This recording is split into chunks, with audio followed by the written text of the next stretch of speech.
18 Mart ve Çanakkale Zaferimizin yıl dönümü. Vatanı uğruna bir dakika bile düşünmeden canını veren aziz şehitlerimizin ruhları şad olsun.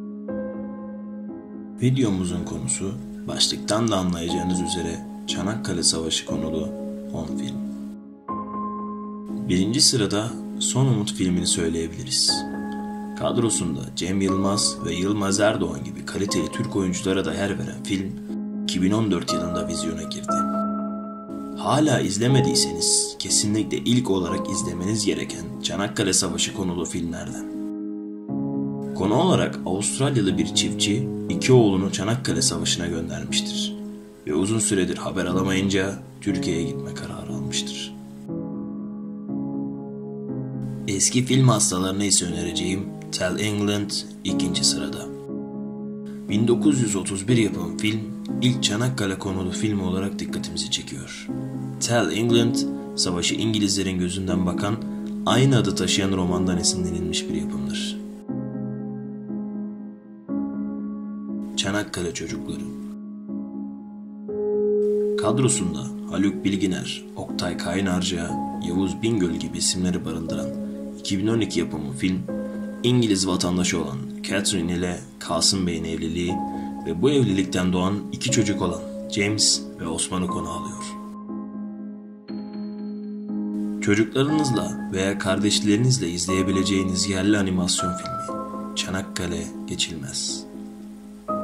Filmin süresi kısa olsa da Çanakkale Savaşı'nda gerçekleşen çoğu olaya değiniyor. Son Mektup.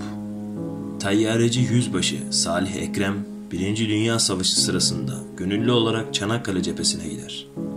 Savaşın çetin koşulları altında askerlerin hayatta kalması için mücadele veren Nihal hemşire ile burada tanışır. Salih Ekrem ve Nihal zorlu şartlar altında bir de Fuat adında kimsesiz bir çocuğu sahiplenirler. 6. sırada Çanakkale Yolun Sonu filmi. Bünyesinde Gürkan Uygun, Berrak Düzünataç gibi kaliteli yerli isimlerle dikkat çekiyor. Çanakkale'nin en çetin cephelerinden biri olan Anzak Koyun'da geçen savaşı konu alan filmi izlemenizi kesinlikle öneririm. Çanakkale 1915. Osmanlı'nın eğitim görmüş genç ve yetenekli beyinleri de gönüllü olarak askere yazılır. İşte gencecik Veli ve Mehmet Ali de bu askerler arasındadır. Kısa süre içerisinde Maydos'a tayin edilirler ve Conk Bayırı'nda İngiliz kuvvetlerine karşı tarihin daha önce yazmadığı bir inanç ve cesaretle savaşırlar.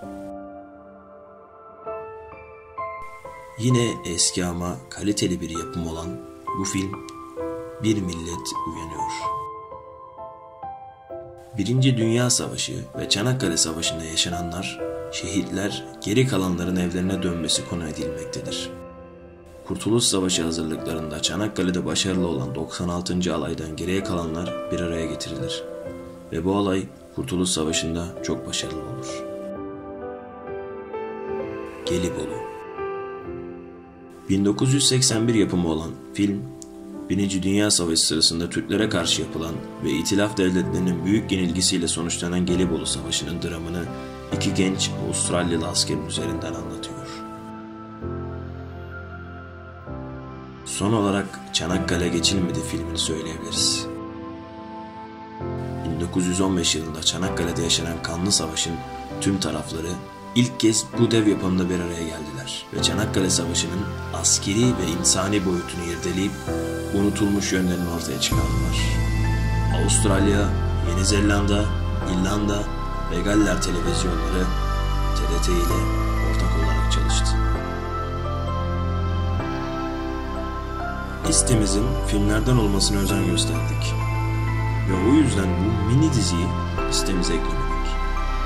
Bonus olarak önereceğim güzel bir mini dizi olan Deadline Gallipoli, savaşa Gelibolu'da tanıklık eden Avustralyalı gazeteciler Charles Bean, Alice Ashmead Bartlett, Philip Schuyler ve Kate Murdoch'un gözünden 1915 yılında yaşananlar anlatılıyor.